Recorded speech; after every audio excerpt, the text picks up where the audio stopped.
रोहित बहुत दिनों के बाद अपने ससुराल गया हुआ था और उसका अपने साले के साथ चक्कर चल रहा था। और जब भी वो अपने ससुराल जाता था तो अपने साले के साथ 61-62 वाला प्रोग्राम जरूर खेलता था।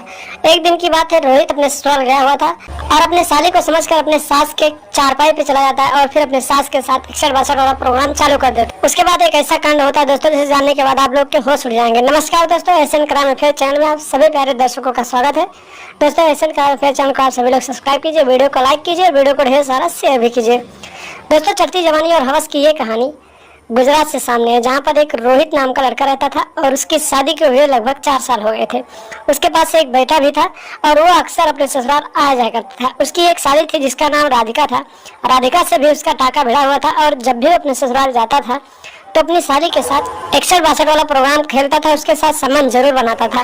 रोहित मुंबई में रहकर काम करता था और वो जब अपने गांव आता था तो अपने ससुराल पहले जाता था। रोहित मुंबई था, मुंबई से घर आया और फिर अपने बच्चों के साथ 2-3 दिन था। उसके बाद में अपनी पत्नी से बोला कि मैं ससुराल जा रहा हूँ, मुझे सासू माँ की बहुत याद आ रही है, उनसे मिल के आता हूँ।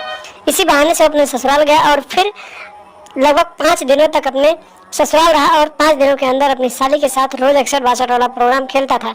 एक दिन की बात है, रात के करीब 11:30-12 बज रहे थे और रोहित अपने बिस्तर से उठता है और फिर अपने साली के कमरे में जाने लगता है। लेकिन दोस्तों, उस दिन उसकी साली के चारपाई पर उसकी सास लेटी हुई थी, क्योंकि उसकी साली जो थी उसकी तबीयत खराब थी तो वो घर के अंदर लेट गई थी। रोहित को ये चीज नहीं पता और वो अपनी सास को अपनी साली समझकर उसके चद्दर के अंदर घुस जाता है और फिर वो अपने घोड़े के साथ अपने सास के पीठ पर घोड़ा दौड़ाने लगता है। रोहित जो होता है इतनी जोरदार तरीके से अपने सास के पिच पर, उसके फील्ड पर इतना तेज घोड़ा दौड़ाता है कि उसकी सास जो होती है उसकी हालत बिगड़ जाती है। और फिर काफी देर तक जब रोहित का बहुत ही तंदुरुस्त और बेहद ही जवान घोड़े को सांस पाती है तो सास भी चुपचाप लेटी रहती है और अपना घुड़सवारी करवाती रहती है। और इस बात की जानकारी रोहित को नहीं लगती है कि उसकी सास है कि उसकी साली है। और जब वो थक जाता है तो फिर वहां से उठने लगता है। तभी उसकी सास बोलती है कि क्या हुआ दामाद जी, कुछ देर और घुड़सवारी कराओ, क्योंकि आपकी घुड़सवारी करने में बहुत मजा आता है। जब इतनी बात रोहित सुनता है तो उसके होश उड़ जाते हैं। रोहित कहता है कि सासू माँ, आज आप लेटी हो? तो बोली कि हाँ, राधिका की तबीयत खराब थी तो उसे अंदर लेटने को कहा था और उसके बिस्तर पर मैं लेट गई थी। और सास पूछती है कि तुम बताओ, तुम यहाँ कैसे आ गए? तो रोहित कहता है कि मुझे राधिका के साथ 61-62 करने में बहुत मजा आता था और रोज हम दोनों एक दूसरे के साथ 61-62 करते थे, लेकिन आज आप यहाँ पहुँच गई। तो जो सास होती है वो कहती है कि अगर आ ही गए हो तो फिर अच्छे से घुड़सवारी करा के जाओ।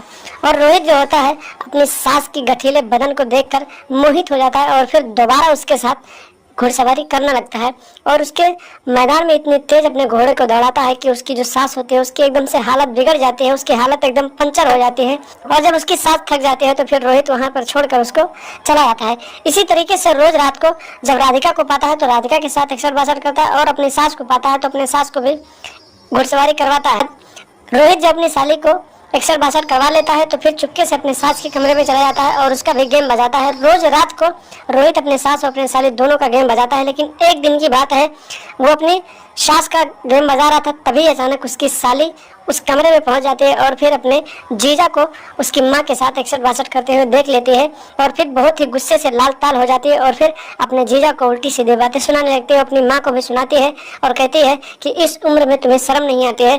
फिर उसकी जो माँ होती है वो कहती है कि जब तू 61-62 करवा सकती है तो मैं क्यों नहीं करवा सकती।